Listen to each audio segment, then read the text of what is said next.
Hey everybody, and welcome to another edition of The Bachelor with The Bachelor. I'm your Bachelor, Gavin, host of the Kiss FM, a midday show on 106.1 Kiss FM, and online at 1061evansville.com. Enough about me, let's talk about Ben Higgins. Yeah, another amazing week of The Bachelor. So this week's episode took place in Mexico. They go to Mexico, and it is amazing. Everybody makes the same Viva la Mexico joke, and it's like, oh, it is Viva la Mexico, because that's where you're at. All the girls were woken up without being told, like 4 in the morning, and they were gasped, not wearing makeup. I don't have my face on. I just don't. Oh, Ben, don't see me now. I'm not wearing a full face of makeup. Oh, go away. I'm hideous. No, you're also pretty hot. Like, yeah. The winner of the first one-on-one date was Amanda. Now, Amanda hasn't been on a date with Ben for a couple weeks now, ever since she dropped the bombshell that, yeah, she does have kids, and yeah, he wants to be a family guy or whatever. And they went on a hot air balloon, and they looked like they were having a fantastic time on that hot air balloon. Except for the time when Amanda looked like she was about to die.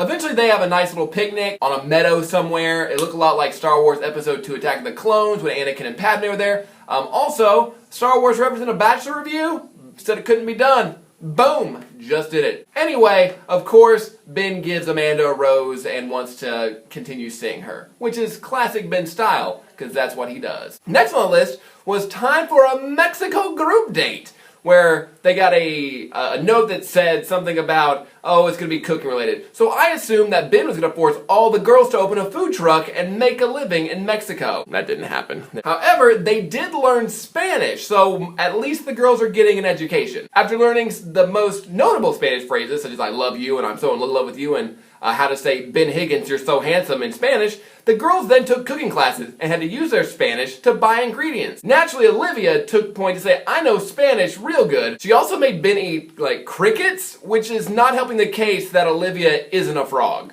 After reconnecting on the group date, Ben surprised Olivia by giving her a rose, which means Olivia did a happy dance that looks similar to this.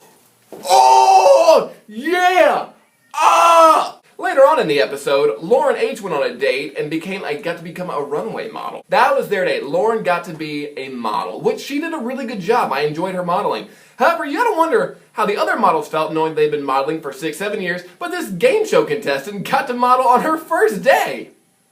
After the date went really well, and Ben did his normal, like, it's so weird to feel so in love with you. I don't know why I feel this way about you. I feel this way about everybody, but he gives her a rose, and all is well. But then Jubilee has a breakdown. During Spanish class, Jubilee was not having it and kind of stood away from very hands-offy of Ben Higgins. Jubilee decides she can't take it anymore and exits the show, which led to me reacting like, get the out! Because nobody likes Jubilee. However, then the girls started realizing that Olivia was being super mean. She called Amanda a teen mom again, and then Emily decides that she was going to take it upon her little twin self and tell Ben what's really going on. Emily tries to tell Ben what's actually going on, which is that Olivia is the worst. But Olivia then pulls Ben away and is like, I'm not the worst, no one can stop me, I'm the eater of worlds.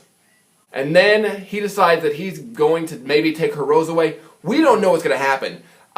The episode is 2 hours long, and they still don't have enough time to let us know what was going to happen for next week. The episode ends with Ben Higgins calling Olivia aside, so we don't know what's going to happen. He might take her rose away from her, he might send her home, he might place a curse on the rose like Beauty and the Beast. Real talk, I started this as a joke, but now I've realized I'm kind of invested in this show because when the To Be Continued came up, I screamed at my TV like a Game of Thrones cliffhanger. Basically, I hate cliffhangers, and it'd be super mean to end anything with a cliffhanger. And just kidding. Thank you for watching this video. I appreciate you stopping by. You can drop a comment below. Tell me who your favorite Bachelor girl is and who you're rooting for. I'm on Team Becca and Team Emily because they seem like they aren't the worst human beings to ever have walked the earth. So thank you for watching A Bachelor with a Bachelor, and I will see you next week.